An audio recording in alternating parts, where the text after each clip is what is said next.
எங்களை அறிந்தவர், முற்றிலும் எங்களை அறிந்தவர் அப்பா. நீர் எங்களை ஆராய்ந்து அறிந்திருக்கிறீர் ஆண்டவரே. ஆனாலும் அப்பா, இன்னைக்கு உம்முடைய பிள்ளைகளாக நீ தெரிந்தெடுத்திருக்கிற நாங்கள் எங்கள் தகப்பனை எவ்விதமாய் அறிந்திருக்கிறோம், எவ்வளவு அறிந்திருக்கிறோம் என்பதை இந்த வேளையில் ஆண்டவரே எங்கள் இருதயத்தை சோதித்து பார்க்கும்படியாய் ஆண்டவரே உடைய வேதத்தின் வசனங்களை கொண்டு எங்களோடு பேசுங்க. வார்த்தைக்கு முற்றிலும் எங்களை தாழ்த்தி அர்ப்பணிக்கிறோம். இயேசு கிறிஸ்துவின் நாமத்தில் ஜெபிக்கிறோம் நல்ல பிதாவே, ஆமென். ஹல்லேலூயா, ஹல்லேலூயா. இன்னைக்கு திருவசனத்தை எடுத்தவர்கள் வாசிப்போம். எரேமியா 1ஆம் அதிகாரம் 5ஆம் வசனம். எரேமியா 1:5.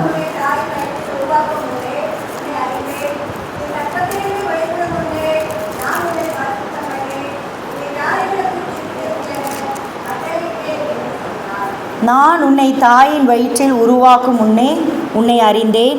நீ கர்ப்பத்திலிருந்து வெளிப்படும் முன்னே நான் உன்னை பரிசுத்தம் பண்ணி உன்னை ஜாதிகளுக்கு தீர்க்கதரிசியாக கட்டளையிட்டேன் என்று சொன்னார். இது யாருக்கு சொல்லப்பட்ட வசனம்னா, எரேமியா தீர்க்கதரிசிக்கு சொல்லப்பட்ட வசனம். அந்த இடத்துல ஆண்டவர் சொல்லுகிறார். இன்னைக்கு இது காலையில் பிள்ளைகள் திருவசனம் ஒப்பிக்கும் போது கூட எனக்கு அந்த வசனம் ரொம்ப பிடிச்சிருச்சு. அப்போ நான் இந்த பாடலை பாடினேன்.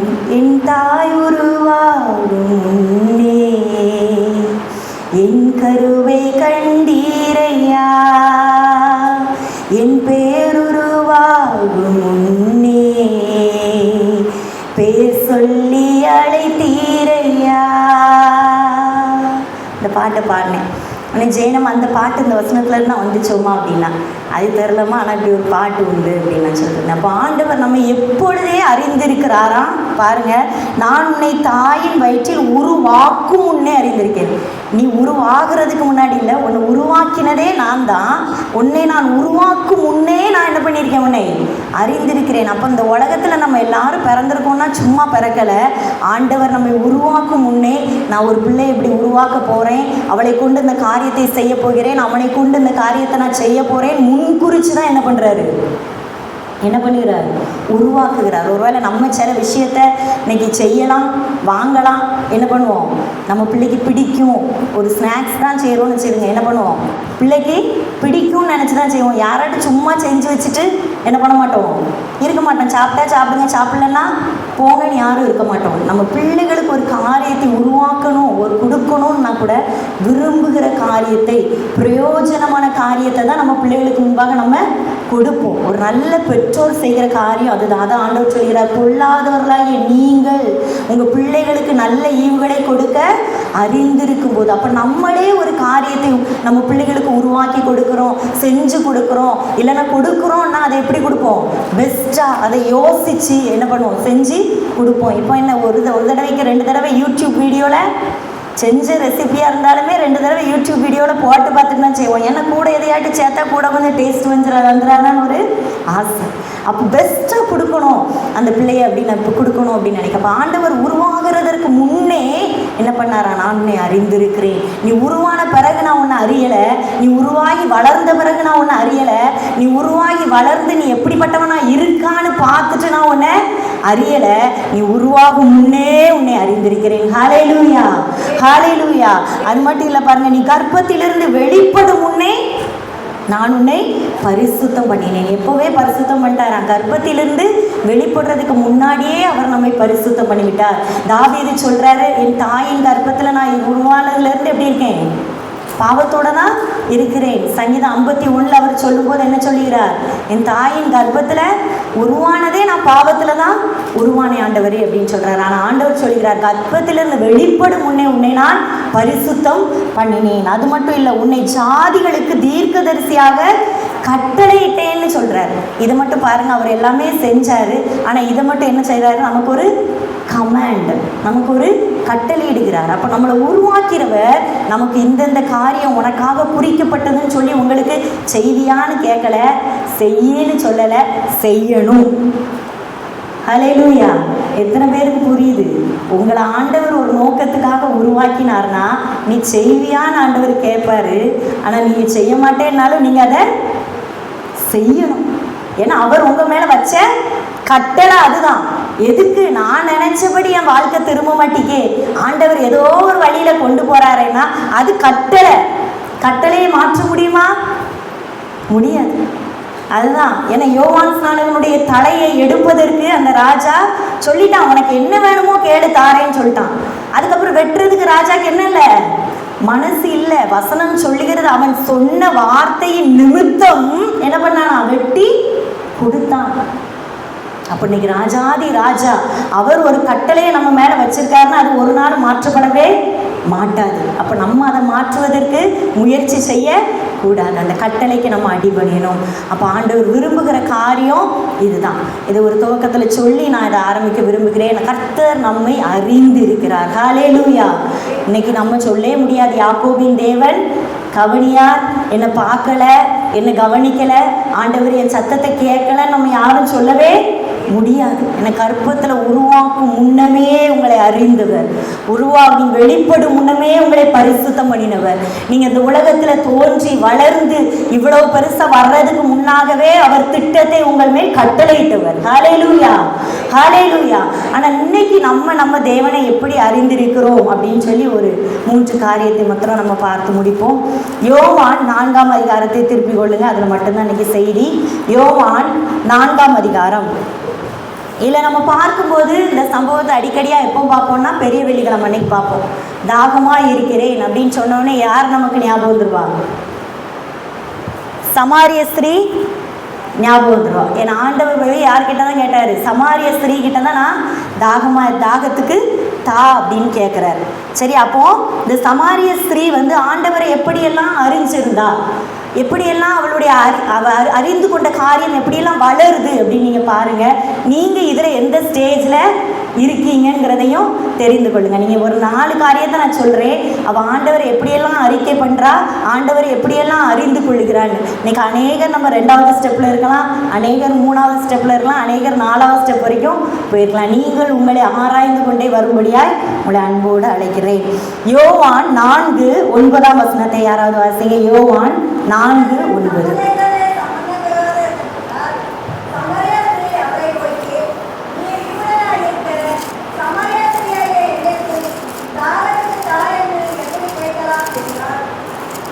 நீர் யூதனாய் இருக்க சமாரிய ஸ்திரீயாகிய என்னிடத்தில் தாகத்துக்கு தானே நீர் என்னப்படலாம், எப்படி கேட்கலாம். அப்போ அந்த 9வது வசனத்தில் ஆண்டவர் யாருன்னு அறிஞ்சிருந்தான்னு பார்த்தீங்கன்னா, நீர் யூதன். இயேசுவை அவர் என்னன்னு அறிஞ்சிருந்தா, அவர் ஒரு யூதன். உண்மைதான், ஆண்டவர் யூத கோத்திரத்திலே பிறந்தவர். அந்த நாட்களிலே யூதர்கள் சமாரியரோடு சம்பந்தம் கலப்பது இல்லை. சமாரியர்கள் யார் அப்படின்னு பார்த்தீங்கன்னா, யூதர்கள்ங்கிறவங்க யூத கோத்திரத்துக்குள்ளவே அவங்க பெண் கொடுத்து வாழ்ந்தவர்கள் யூதர். சரியா?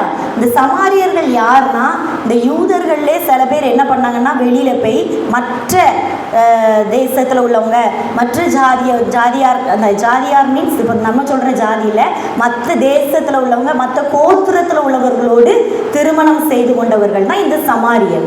சரி, அவங்க வேற இப்படிப்பட்ட தேசத்தில் உள்ளவங்களை கல்யாணம் பண்ணிக்கிட்டதுனால அவங்க கலப்பில் போயிட்டாங்க அப்படின்னு சொல்லி அவங்களே சமாரியர்னு பிரித்தாங்க. யூதர்கள் நாங்கள் பியோர் யூதர் அப்படின்ற இது அவங்களுக்கு எப்போவுமே உண்டு. நாங்கள் சுத்தமான யூதர்கள் அப்படின்னு அவங்க நினைப்பாங்க.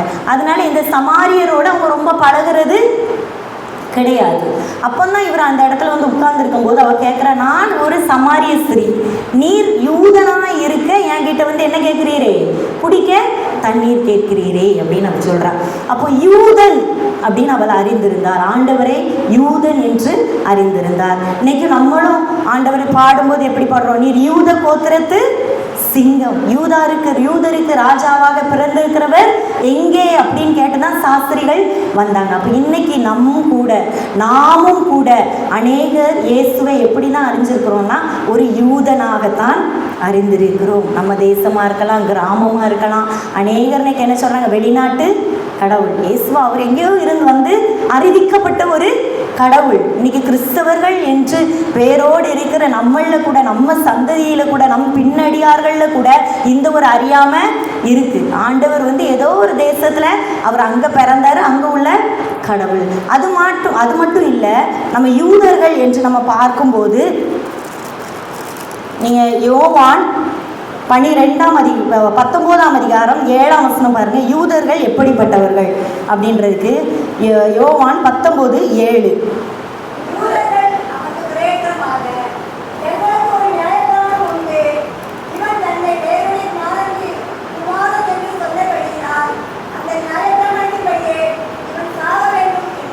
யூதர்கள் யாருன்னா ஒரு நியாய பிரமாணத்தை உடையவர்கள்.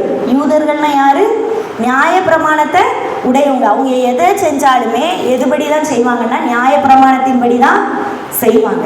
அப்போ ஆண்டவருடைய காலத்துக்கு அப்புறம் கிருபை கொடுக்கப்பட்டதினாலே இப்போ நியாய பிரமாணத்தின்படி என்னன்னா, ஒருத்தன் தாயை தூஷித்துட்டான், தன் தாய் தகப்பனை அடிச்சுட்டான்னா அவனை என்ன பண்ணணும்? கல்லெறிந்து கொள்ளணும். அதே மாதிரி ஒரு வீட்டு நாய், அந்த நாய் கடிக்கும்னு தெரிஞ்சே அந்த நாயை யாராட்டும் அந்த வீட்டுக்காரங்க அவுத்து விட்டு அந்த நாய் அவங்கள கடிச்சிட்டுன்னா அந்த நாயையோ மாடையோ என்ன பண்ணணும்? கொல்லணும். கல்லெறிஞ்சு கொல்லணும். அதை தெரிஞ்சு அவுத்து விட்ட ஆளையும் என்ன பண்ணணும்? கல்லெறிஞ்சு கொல்லணும். அப்போ இப்படிப்பட்ட காரியங்கள் இன்னைக்கு இல்லை. அப்போ நம்ம அதெல்லாம் விட்டுட்டு வந்துட்டோமா அப்படின்னு சொன்னால் இல்லை. நம்முடைய பாவங்களை மன்னிக்கும்படியாக இயேசு நமக்காக சிலுவையில் ரத்தம் சிந்தினதுனால இப்படிப்பட்ட நியாய பிரமாணத்திலிருந்து நம்ம விடுதலையாக்கப்பட்டிருக்கிறோம். இதைத்தான் பவுல் சொல்றாரு. மற்றபடி நியாய பிரமாணம் தப்புன்னு சொல்லலை. நியாய பிரமாணத்தின்படி முந்திலாம் இதை செஞ்சா அந்த தண்டனை. இப்போ நம்ம தேசத்துல கூட சொல்றாங்க, என்ன சொல்றாங்க? ஒரு தப்பு செஞ்சா தண்டனையை ஸ்ட்ரிக்ட் ஆக்குனா என்ன நடக்காது? தப்பு நடக்காது அப்படின்னு நம்ம சொல்றோம். எல்லாருமே நமக்குமே அது உண்டு. அப்ப ஆண்டவர் இதை அறிந்திருந்தார். மனுஷன் என்னது, அவனுக்கு தண்டனை கொடுத்தா செய்ய மாட்டான். நம்மளை பற்றி நல்லா அறிந்தவர். அப்போ அவர் இப்படிப்பட்ட நியாயப்பிரமாணத்தை ஜனங்களுக்குள்ள வைக்கிறாரு. தப்பு பண்ணால் தண்டனை உண்டு அப்படின்னு. அப்போ இன்னைக்கு நியாயப்பிரமாணத்தை பிடித்து கொண்டவர்கள் தான் இந்த யூதர்.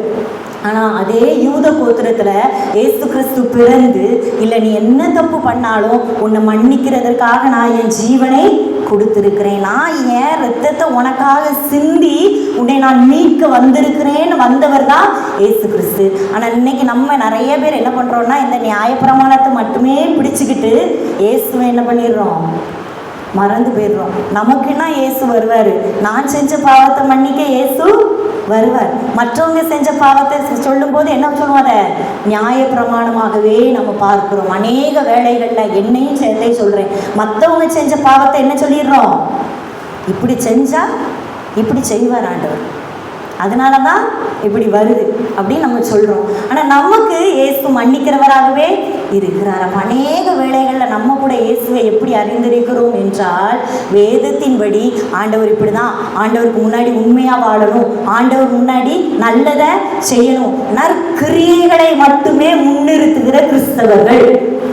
நற்கிரியைகளை மட்டுமே முன்னிறுத்துகிற இந்த நற்கிரியை மட்டும் ஒன்றும் செய்ய முடியாது. நற்கிரியை செய்யும், ஆனால் நற்கிரியை மட்டும் ஒன்றுமே செய்ய முடியாது. இயேசுவை அறியாத விசுவாசம் இல்லாமல் இந்த நற்கிரியை மட்டும் நான் செய்கிறேன், நான் நல்லவளாக தான் இருக்கேன், அப்போ பரலோகராஜ்யம் எனக்கு உண்டுன்னு யாரும் சொல்லவே முடியாது. நீங்கள் நற்கிரியைகளையும் செய்ய முடியாத அழைக்கப்பட்டிருக்கீங்க. ஆனால் யாருக்குள்ள அழைக்கப்பட்டிருக்கீங்கன்னா கிறிஸ்துவுக்குள் அழைக்கப்பட்டிருக்கிறீர்கள். ஹல்லேலூயா, ஹல்லேலூயா. அதனால் ஒரு நாள் மற்றவர்களை நியாயம் தீர்க்க கூடாது. நம்ம நியாயப்பிரமாணத்தையே பிடிச்சிட்டு இருக்கக்கூடாது. சொல்லுங்க, நியாயப்பிரமாணத்தை தகர்க்க நியாயப்பிரமாணத்திலிருந்து விடுதலை பண்ணதான் இயேசு வந்தார். அதனால இந்த பாவத்தை இயேசு என்ன பண்ணுவார்? மன்னிப்பார். ஆனால் ஆண்டவர்கிட்ட திரும்புங்க.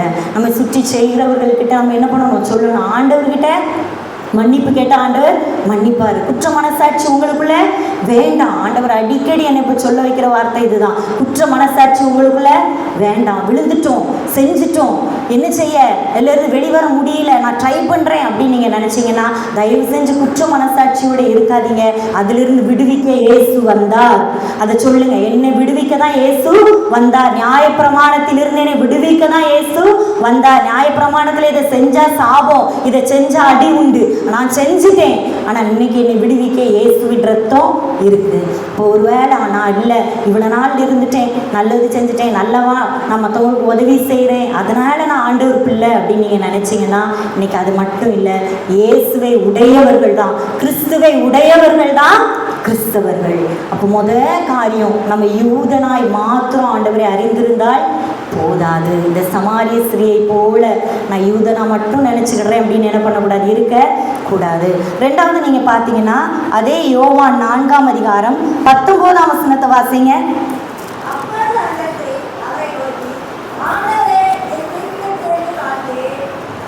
ஆண்டவரே நீ தீர்க்கதரிசி என்று காண்கிறேன். ரெண்டாவது ஆண்டவர் பார்த்து என்ன சொல்றா, நீர் ஒரு தீர்க்கதரிசின்னு நான் பார்க்குறேன். முதல்ல தண்ணி கேட்டவுடனே நீ ஒரு யூதன் அப்படின்னு சொல்றா. அதுக்கப்புறம் ஆண்டவர் அவளோடு பேசுகிறார் சில காரியத்தை.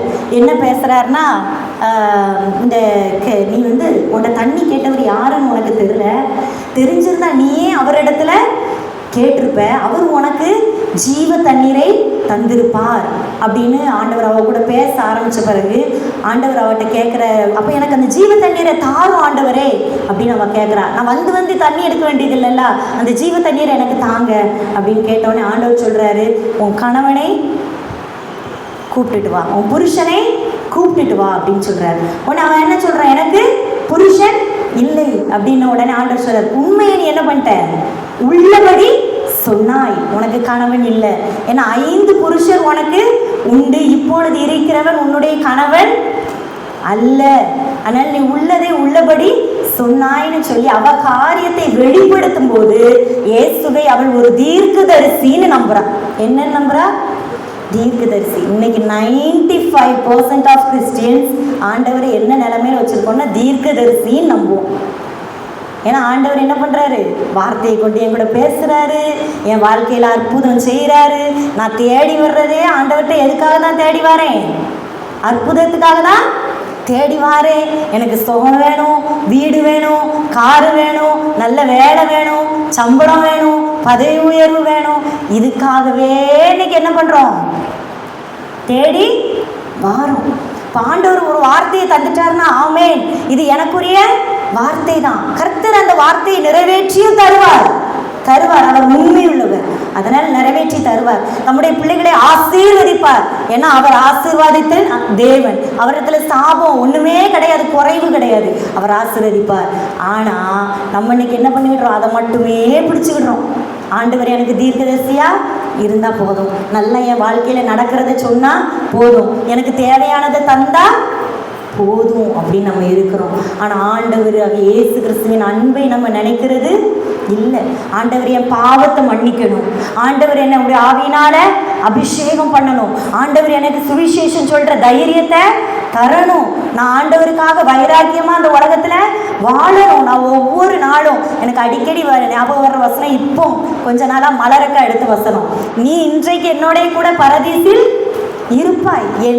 எதுக்காக பரதீசா, அவர் கூட இருக்கிறதுக்காக, என்னோடு இருக்கிறதுக்காக தான் பரதீசு. அவங்க சொன்ன கண்ணீர் மாறும், கவலை மாறும், வாழ்க்கையே மாறிடும், அதுக்கு தான் நம்ம பரலோகத்துக்கு போகணும்னு ஆசைப்படுறோம். இல்லை, அவரோடு இருக்கு. ஹல்லேலூயா, ஹல்லேலூயா. இந்த உலக வாழ்க்கை கூட எதுக்கு தெரியுமா, ஆண்டவரோடு நம்ம வாழலாம், அப்படிதானே? ஹல்லேலூயா. ஆண்டவரோடு வாழணும், ஆண்டவரோட பேசுங்க, வேதத்தை வாசிங்க, நல்ல ஜெபம் பண்ணுங்க. உட்கார்ந்து ஜெபிக்க முடியலையா, நடக்கும்போது ஆண்டவரோடு பேசுங்க. ஒவ்வொரு காரியத்தையும் நான் கடைசியாக இப்போ ஒரு 2 நாளைக்கு முன்னாடி இந்த யோவான் 17ஆம் அதிகாரம் வாசித்தேன். அதில் ஆண்டவர் தன்னுடைய சீஷர்களுக்காக ஜெபிக்கிற அந்த காரியம் எனக்கு அது ரொம்ப பிடிச்சிருந்துச்சு. நீங்கள் அந்த 17ஆம் அதிகாரத்தை வீட்டில் போய் முடிஞ்சா வாசிச்சு பாருங்க. அதில் ஆண்டவர் பிதாவோடு எப்படி பேசுகிறாருன்னு பாருங்களேன். ஆண்டவர் பிதாவே, நீர் என்னை அனுப்பினீர், நான் உலகத்துக்கு வந்தேன், இங்கே உள்ளவங்க என்னை ஏற்றிருக்காங்க, இல்லை சீஷர்களுக்காக அவர் சொல்கிறார், அதில் அவங்க என்னை ஏற்றிருக்காங்க, என் வார்த்தையை ஏற்றிருக்காங்க, இன்னைக்கு நான் அவங்களுக்காக ஜெபிக்கிறேன். அவர் எப்படி ஜெபம் பண்ணார் பாருங்க. ட்ரெடிஷன் அவர் அதில் எதுவுமே ஜெபம் பண்ணலை, அப்படியே பேசுகிறாரு. பிதாவே, நீங்கள் என்ன அனுப்புனீங்க, நான் வந்தேன், இப்படி சீஷர்களை எனக்கு தந்தீங்க, அவங்க என்ன நம்புகிறாங்க, அப்போ அந்த நம்பிக்கை என்னது இன்னும் அவங்களுக்குள்ள நிலைச்சிருக்கட்டும், அவங்க இன்னும் மற்றவங்களுக்கு போய் சொல்லட்டும், அவங்க நிமித்தமாக ரட்சிக்கப்படுறவங்களே நீங்கள் ஆசீர்வதிக்கணும். அப்படி ஒரு அழகான ஒரு கான்வர்சேஷன் மாதிரி இருக்குது. அது ஒரு ஜெபம், ஆனால் அழகான ஒரு கான்வர்சேஷன். இன்னைக்கு நம்ம ஜெபம் எப்படி இருக்குது, புலம்ப வேண்டியதெல்லாம் மனுஷன்ட்ட புலம்பி முடிச்சுட்டு ஆண்டவருக்கு ஒரே ஒரு வார்த்தை தான், எனக்கு என்ன செய்யன்னு தெரியலை, அப்படிதானே? இன்னைக்கு சொல்ல வேண்டிய எல்லாத்தையும் ஆண்டவர்கிட்ட சொல்லிட்டு மனுஷங்கிட்ட சொல்ல வேண்டிய வார்த்தை தான் எனக்கு என்ன செய்யன்னு தெரியல. ஆனால் இன்னைக்கு நம்ம என்ன சொல்கிறோன்னா, சொல்ல வேண்டியதெல்லாம் மனுஷன்ட்ட சொல்லிட்டு ஆண்டவர்கிட்ட எனக்கு என்ன சொல்லன்னு தெரியல, எனக்கு எப்படி ஜெபிக்கன்னு தெரியல. இப்போ ஆண்டவர் சொல்கிறார், இவ்வளோ நேரம் நீ அங்கே ஒப்பிச்சல்ல, அதை என்ன பண்ண அப்படியே என்கிட்ட சொல்லு, அப்படியே அந்த இருதயத்தை என்கிட்ட ஊற்று. ஒருவேளை அண்ணாள் ஒவ்வொரு வருஷம் வரும்போது எல்கானா கிட்ட அழுதுருப்பா, எனக்கு பிள்ளை இல்லையே, இந்த பெனிநாள் வந்து என்னை கஷ்டப்படுத்துகிறாளே அப்படின்னு சொல்லிட்டு என்னது சர்ச்சில் பலியை விட்டுட்டு போயிருப்பான். ஆனால் ஒரு வருஷம் தலைகீழ செய்கிற எல்கானாட்ட பதிலே சொல்லலை, நேராக வந்து ஆலயத்தில் அவ்வளோத்தையும் ஊற்றுதா, ஊற்றிட்டு சந்தோஷமாக திரும்பி போகிறா. அப்போ இன்றைக்கி நம்ம செய்ய வேண்டிய காரியம், ஆண்டவர் சமூகத்தில் எல்லாத்தையும் என்ன பண்ணுங்க, சொல்லுங்க. அவர் நம்முடைய உறவை எதிர்பார்க்கிறார், நம்மோடு இருக்கிற அந்த அன்பை அவர் எதிர்பார்க்கிறார். வெறுமனே ஒரு தீர்க்கதரிசியாக மட்டும் அவரை பார்க்காதீங்க. ஆண்டவரை என்ன சொல்கிறீர், என்ன தாரீர், என்ன செய்ய போகிறீர், இப்படியே நம்ம ஆண்டவர்கிட்ட என்ன பண்ணக்கூடாது, கேட்டுகிட்டே இருக்கக்கூடாது. ஆண்டவரே நான் உங்களை நேசிக்கிறேன், அந்த நேசத்தை இன்னும் அதிகமாக எனக்கு தாங்க, உங்களுக்காக நான் வாழணும், உங்கள் கூட பரலோக ராஜ்யத்தில் நான் வாழணும், அப்படிப்பட்ட பாக்கியத்தை எனக்கு தாங்க. அப்போ நம்ம வெறுமனே அவரை தீர்க்கதரிசியாக மாத்திரம் அறிந்திருந்தால் போதாது. முதல்ல நம்ம பார்த்தோம், அவரை ஒரு யூதனாய் அறிந்திருக்கிறோம். ரெண்டாவது, அவரை ஒரு தீர்க்கதரிசியாய் நாம் அறிந்திருக்கிறோம். வெறுமனே நம்ம கிறிஸ்தவர்கள் ஒருவேளை சின்ன பிள்ளைங்களா இருக்கலாம், வாலிபர்களாக இருக்கலாம், அடுத்த சந்ததியினர் நீங்கள் தெரிந்து கொள்ள வேண்டும். ஏதோ எங்கள் அம்மா அப்பா கிறிஸ்தவத்தில் இருந்துட்டாங்க, அதனால் நாங்கள் ஒரு கிறிஸ்டியன், ஏதோ எங்கள் அம்மா அப்பா சர்ச்சுக்கு போயிட்டாங்க, அதனால் நாங்களே என்ன பண்ணுறோம், சர்ச்சுக்கு வாரோம். அப்படி இல்லை. ஏசப்பா உங்கள் மேலே எப்படி இருக்காரு, அன்பாக இருக்கிறாரு. அதனால தான் என்ன பண்ணியிருக்கீங்க, சர்ச்சுக்கு வந்திருக்கீங்க. அப்போ நீ சர்ச்சுக்கு வந்திருக்கிற ஒவ்வொருத்தரும் நீங்கள் ஆண்டவர்கிட்ட என்ன சொல்லணும், கஷ்டப்பட்டு எங்கள் அம்மா அப்பா அடித்து பற்றி கொண்டு வந்துட்டாங்க ஆண்டவரே, வேறு வழி இல்லாமல் உட்காந்துருக்கேன், அப்படி இல்லை. ஆண்டவரே நான் உங்களை நேசிக்கிறேன். ஏன்னா நீ அப்படி சொல்லும்போது ஆண்டவர் தன்னுடைய அன்பை உன் மேலே ஊற்றுவார், ஆண்டவர் தன்னுடைய அன்பை உனக்கு வெளிப்படுத்துவார். அப்போ நீ வெறும் கிறிஸ்தவனாய் மாத்திரம் அல்ல, ஆண்டவரை ஒரு தீர்க்கதரிசியாய், கடவுளா கேட்டதெல்லாம் தருவார், கடவுள்னா கேட்டதெல்லாம் தர்றதுக்கு தான் கடவுள், அப்படி அல்ல. அவர் நம்மோடு உறவாடுகிற ஒரு தெய்வம், நம்மோடு அன்பாக இருக்கிற ஒரு தெய்வம். அடுத்த மூணாவது ஒரு காரியத்தை நம்ம பார்க்கும்போது 4ஆம் அதிகாரம் 29ஆம் வசனத்தை வாசிங்க.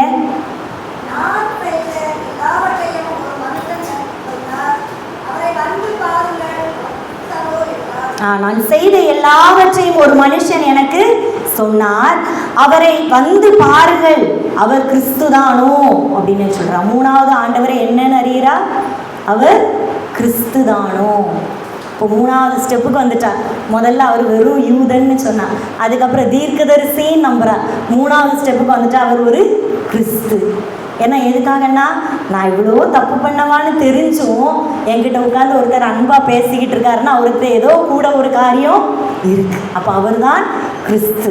இன்னைக்கு நம்மளும் பாவத்தை அறிக்கையிட்டவர்கள் தான் இன்னைக்கு ஆண்டவர் சமூகத்தில் வந்து உட்கார்ந்துருக்கிறோம். எப்படி ஆண்டவரோடு இணைக்கப்பட்டோம், நம்ம பாவம் கழுவப்பட்டதுனால ஆண்டவரோடு இணைக்கப்பட்டிருக்கோம். அப்போ இன்னைக்கு நம்ம ஒருவேளை அந்த காரியத்தையெல்லாம் மறந்துட்டு, ஆண்டவர் நம்ம பாவத்தை மன்னித்த காரியத்தை மறந்துட்டு, ஆண்டவர் நம்மளை அழைத்த காரியத்தை மறந்துட்டு, ஆண்டவர் நம்ம மேலே அன்பு செலுத்தின காரியங்களை எல்லாம் மறந்துட்டு மற்ற காரியங்களில் நம்ம இருந்து கொண்டு இருக்காதபடிக்கு இன்னைக்கு இந்த கிறிஸ்து, இவர் கிறிஸ்து, ஏன்னா கிறிஸ்துவாய் வந்த இயேசு.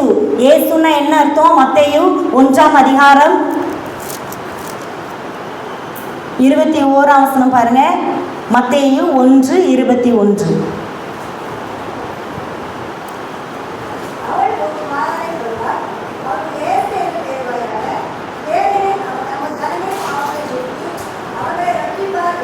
அவள் ஒரு குமாரனை பெறுவாள், அவருக்கு இயேசு என்று பெயரிடுவாயாக, ஏனெனில் அவர் தமது ஜனங்களின் பாவங்களை நீக்கி அவர்களை ரட்சிப்பார். அப்போ கிறிஸ்து இயேசுங்கிறவர் யாரு, நம்முடைய ஜனங்களின் பாவங்களை ரட்சிக்க வந்தவர். நம்முடைய ஜனங்களை பாவங்களிலிருந்து ரட்சிக்க வந்தவர் தான் இயேசு கிறிஸ்து.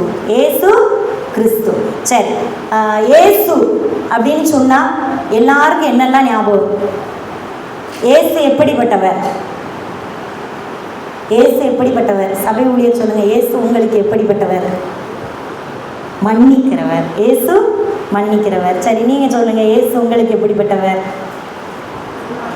அன்பானவர். எல்லாவற்றுக்கும் எல்லாமானவர். சரி, இயேசுன்னு சொன்னோடனே உங்களுக்கு என்ன ஞாபகம் வருது?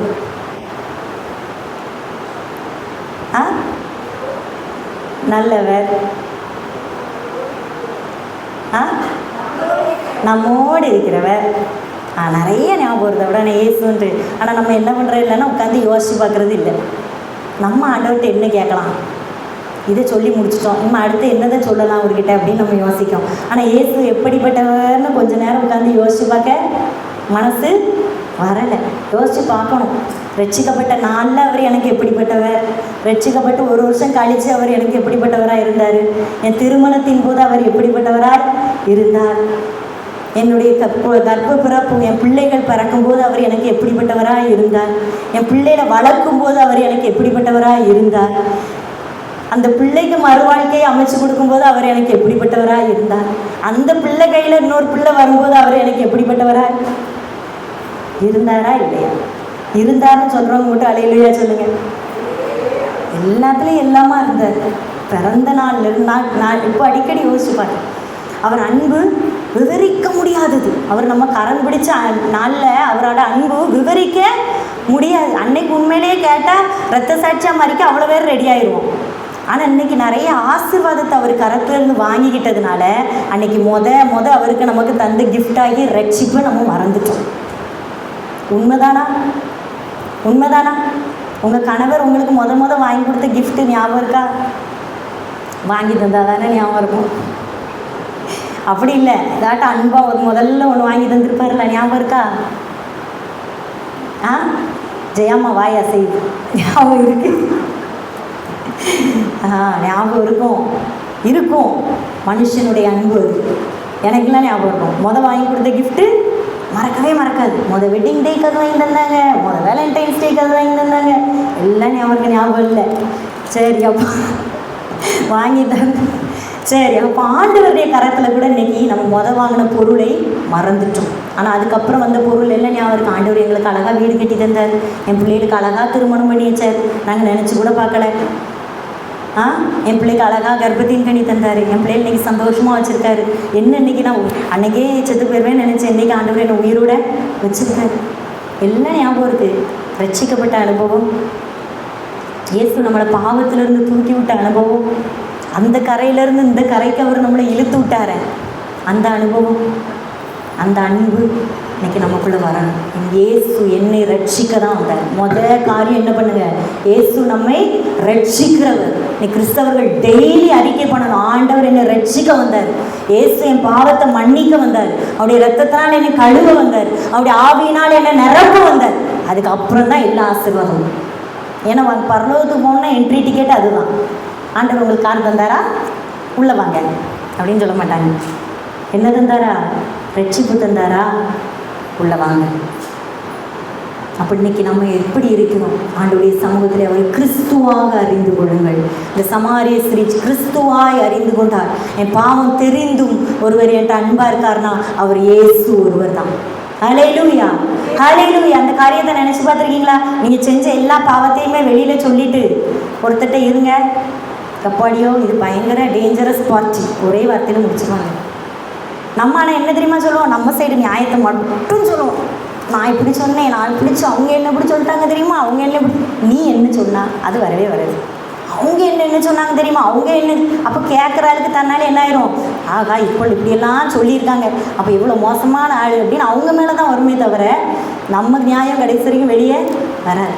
ஆனால் உங்கள் இருதயத்தில் நீங்கள் செஞ்ச தப்பெல்லாம் ஒரு ஆள்கிட்ட சொல்லுங்களேன், அவர் உங்களை எந்த அளவுக்கு நேசிக்கிறாரு. ஆனால் ஆண்டவரை யோசிச்சு பாருங்க, அவர் எல்லாத்தையும் அறிஞ்சவர், எல்லாத்தையும் என்கிட்ட சொல்லுன்னு தான் சொல்கிறார். சொன்ன உடனே அதையே சொல்லி காமிக்கிற தெய்வம் அல்ல. அதான் அந்த டோனாவூர் இந்த மிஷினரி அம்மா ஏமி கார்மைக்கல் அம்மா ஒரு கோட்ஸ் சொல்லுவாங்க. என்னென்னா, ஒருவன் ஒரு இடத்துல உட்காந்து மீன் பிடித்து கொண்டு இருந்தானோ, ஒருத்தன் ஒரு இடத்துல உட்காந்து மீன் பிடித்து கொண்டு இருந்தானோ, அது யாருன்னு பார்த்தா பிசாசு.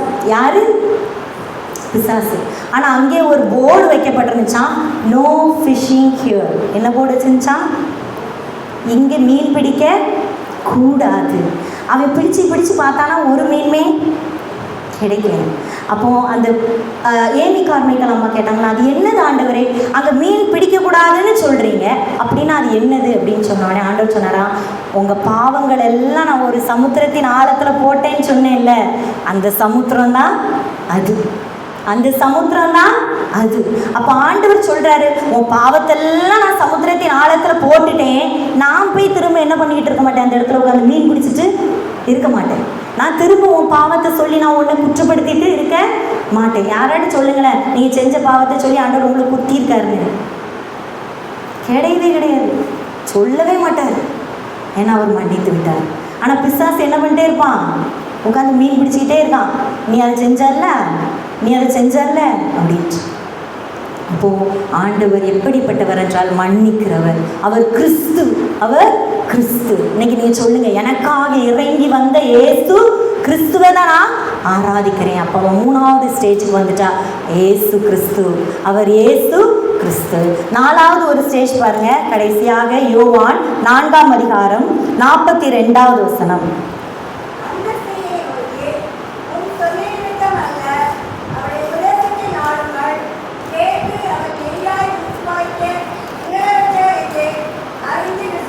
இது அவ சொன்ன வார்த்தை இல்லை, அவளுடைய வார்த்தை நிமித்தமாக அந்த பட்டணத்தார் எல்லாரும் ரட்சிக்கப்பட்டுட்டாங்க. அவ வந்து சொல்றா, வாங்க வந்து பாருங்க, அவர் கிறிஸ்து தானோ, வாங்க வாங்க வாங்கன்னு எல்லாரையும் கூப்பிட்டுட்டு போறா. இப்போ எல்லாரும் வந்து ஆண்டவருடைய பேசுகிற செய்திகளை கேட்டுட்டு அவங்க சொல்றாங்க, நீ சொன்னதுனால நாங்கள் நம்பலை, நாங்களே அவருடைய வார்த்தைகளை கேட்டு நாங்கள் அறிந்து கொள்கிறோம், அவர் கிறிஸ்துவாகிய உலக ரட்சகர். அப்போ இன்னைக்கு நம்ம அறிந்து கொள்ள வேண்டியது, அவர் நமக்கு மட்டும் ரட்சகர் அல்ல, உலகத்துக்கே ரட்சகர். இந்த சர்வலோகத்துக்கும் அவர் தான் யாரு, உலக ரட்சகர். அப்போ உங்களை ரட்சித்தவர் நம்ம இப்போ சுற்றி உள்ளவங்களையும் ரட்சிக்க வல்லவர். நம்மை ரட்சித்தவர் நம்ம பக்கத்து வீட்டுக்காரங்களையும் ரட்சிக்க வல்லவர். நம்மை ரட்சித்தவர் நமக்கு விரோதமாக இருக்கிறவர்களையும் ரட்சிக்க அவர் வல்லவர். ஹல்லேலூயா, ஹல்லேலூயா. இன்னைக்கான நம்ம என்ன தெரியுமா நினச்சிட்டு இருக்கோம், என் சத்துருக்களுக்கு முன்பாக பந்தியை ஆயத்தப்படுத்தினோடனே என் சண்டைக்காரனுக்கு முன்பாக பந்தியை ஆயத்தப்படுத்தி. சத்துருன்னா பிசாசு மட்டும்தான். ஹூ இஸ் யுவர் எனிமின்னா யார் தான், பிசாசு தான்.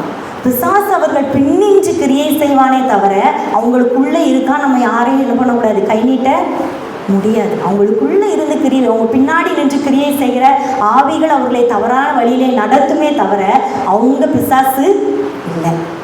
அப்போ இன்னைக்கு நம்ம தெரிந்து கொள்ளணும், உலக ரட்சகர், நம்மை ரட்சித்தவர் நம்ம குடும்பத்தை ரட்சிக்க வல்லவர், என்னை ரட்சித்தவர் என் சபையை ரட்சிக்க வல்லவர், என்னை ரட்சித்தவர் என் கிராமத்தை ரட்சிக்க வல்லவர், என்னை ரட்சித்தவர் என் தேசத்தை ரட்சிக்க வல்லவர். ஹல்லேலூயா, ஹல்லேலூயா. மற்றவங்களுக்காக ஜெபிக்கணும்னா அந்த ஒரு வார்த்தை மட்டும் சொல்லுங்க, ஆண்டவரே என்ன ரட்சித்தீங்க, என் குடும்பத்தை ரட்சிங்க, என்ன ரட்சித்தீங்க, என் சபையை ரட்சிங்க, என்ன ரட்சித்தீங்க, என் கிராமத்தை ரட்சிங்க. இந்த காரியத்தை நம்ம கேட்கும்போது அவர் உலக ரட்சகர் என்பதை நாம் அறிந்திருக்கிறோம் என்பது உண்மை. ஹல்லேலூயா, ஹல்லேலூயா. அப்போ ஆண்டவரை நம்ம 4 விதங்களில் அறிந்து கொள்கிறோம். ஒன்று அவர் யூதன், 2வது அவர் தீர்க்கதரிசி, 3வது அவர் கிறிஸ்து, 4வது அவர் உலக ரட்சகர். இன்னைக்கு நீங்கள் ஆண்டவரை எப்படி அறிஞ்சிருக்கீங்க? இன்னைக்கு நீங்கள் எந்த ஸ்டேஜில் இருக்கீங்க? இல்லை நான் கிறிஸ்தவன் தான், நல்லது தான் செய்கிறேன், நான் தப்பு எதுவும் செய்யலையே, நான் பைபிளில் உள்ள மாதிரி தான் நடக்கேன், நான் யாருக்கும் எந்த தப்பும் செய்ய மாட்டேன். ஆனால் நான் ஆண்டவரை அறிந்திருக்கிறேனா? ஆண்டவருக்கும் எனக்கும் உறவு இருக்கா? இயேசுவினால் பாவ மன்னிப்பை பெற்றிருக்கிறேனா என்பதை நாம் சிந்திக்க வேண்டும். இல்லைன்னா அன்னைக்கு இந்த ஸ்டேஜிலேருந்து நீங்கள் கடந்து வரணும். ஆண்டவர்கிட்ட பாவ மன்னிப்பு கேளுங்க. ஆண்டவரே நீர் வெறுமனே எனக்கு நல்ல வழியை காட்ட மட்டும் இல்லை. ஏன்னா உலகத்தானும் நம்புகிறான், அப்படி தானே? காந்திஜியை பிடிக்கிற மாதிரியே இன்னைக்கு நம்ம நாட்டில் எத்தனையோ % ஆஃப் பீப்புளுக்கு ஜீசஸ் கிரைஸ்ட்டு பிடிக்கும். எதுக்காகன்னா அவங்க மத்தேயு 5, 6, 7 ஃபாலோ பண்ணுறாங்க. நம்ம ஃபாலோ பண்ணுறோமோ இல்லையோ, மலை பிரசங்கத்தை இன்னைக்கு அநேக உலகத்தார் என்ன பண்ணுறாங்க, ஃபாலோ பண்ணுறாங்க. ஆவியில் எளிமையுள்ளவர்கள், இருதயத்தில் சுத்தமுள்ளவர்கள், சமாதானம் பண்ணுகிறவர்கள், இதை நம்மளை விட அவங்க நல்லா ஃபாலோ பண்ணுறாங்க. இதை வாசிக்கிறவங்க இருக்காங்க. நம்ம தான் இன்னைக்கு வாசிக்கிறோமோ இல்லையோ, இதுலேருந்து நல்ல காரியங்களை கற்றுக்கொள்ளணும்னு வாசிக்கிறவங்க இருக்காங்க. ஆனால் இயேசுவை அறிந்து கொள்ள அவர்கள் பிரயத்தனப்படலை. இன்னைக்கு நீங்களும் அப்படி இருந்துடாதீங்க. இயேசுவை அறிந்து கொள்ளணும். பைபிள் வாசிக்கிங்களா? என் சத்ருக்கு விரோதமாக என்ன வசனம் தாரீராண்டவரே, என்ன உயர்த்த என்ன வசனம் தாரீராண்டவரே, எனக்கு அற்புதம் செய்ய என்ன வசனம் தாரீராண்டவரேன்னு கேட்காதீங்க. ஆண்டவரே, உங்களை நான் இன்னும் அறிந்து கொள்ள என்கிட்ட பேசுங்க ஆண்டவரே.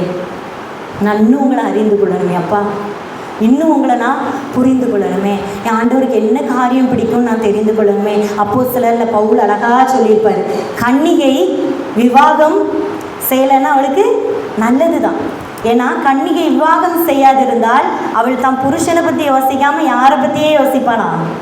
தேவனுக்குரியவைகளையே யோசிப்பாள். அதே இது மனைவிகள் கல்யாணம் பண்ணி கொண்டு மனைவியாவதும் தப்பு இல்லை. ஆனால் என்னென்னா ஒரு மைனஸ், நமக்கு நம்ம கடவுளையே முழுசாக யோசிக்காமல் கொஞ்ச நேரம் யாரையும் யோசிப்போம். புருஷனுக்கு பிரியமானது என்னன்னு நம்ம யோசிப்போம். 1 கொரிந்தியர் புஸ்தகத்தில் அவர் அப்படி சொல்லுகிறார். உண்மைதானே? உண்மைதானே? யோசிப்போம். என்னது பிரியமா, என்ன செய்யலாம், இல்லைனா எப்படி பேசலாம், என்ன பேசலாம், என்ன சண்டை போடலான்னாட்டு என்ன பண்ணுவோம்? யோசிப்போம். அப்போது கன்னிகை அதை யோசிக்க மாட்டான். இன்றைக்கி ஆண்டவர் சொல்கிறாரு, நீ எதை யோசித்தாலும் அதில் ஒரு பங்கை நான் இருக்கும். ஆண்டவர் யோசிங்க. காலையில் பிஸ்னஸ் கடையில் போய் உட்காடுறீங்களா? ஆண்டவரை யோசிங்க. ஆண்டவர் இந்த பிஸ்னஸ் எனக்கு தந்ததுக்காக நன்றி. தந்தவர் நீங்கள், என்ன இன்றைக்கி இந்த இடத்துல உயர்த்தி வச்சுருக்கவர் நீங்கள். நான் ரொம்ப தேங்க் பண்ணுறது எதுக்குன்னா, பிஸ்னஸ் தந்ததுக்கெலாம் இல்லை, இன்றைக்கி உயிரோடு வந்து இந்த சேரில் உட்கார வச்சுருக்கிறது நீங்கள். ஹல்லேலூயா, ஹல்லேலூயா. எனக்கு கடையை பூட்டிட்டு போய் எத்தனையோ பேர் அடுத்த நாள் கடை திறக்க முடியாமல் இருக்காங்க. ஆனால் ஆண்டவர் ஒவ்வொரு நாளும் சுகத்தோடு பலத்தோடு நம்ம என்ன பண்ணுறாரு? வியாபாரம் செய்ய வைக்கிறார், வேலைக்கு அனுப்புகிறார். அதுக்காக சுகத்தோடு பலத்தோடு இல்லாட்டினாலும் ஓட என்ன தராரு?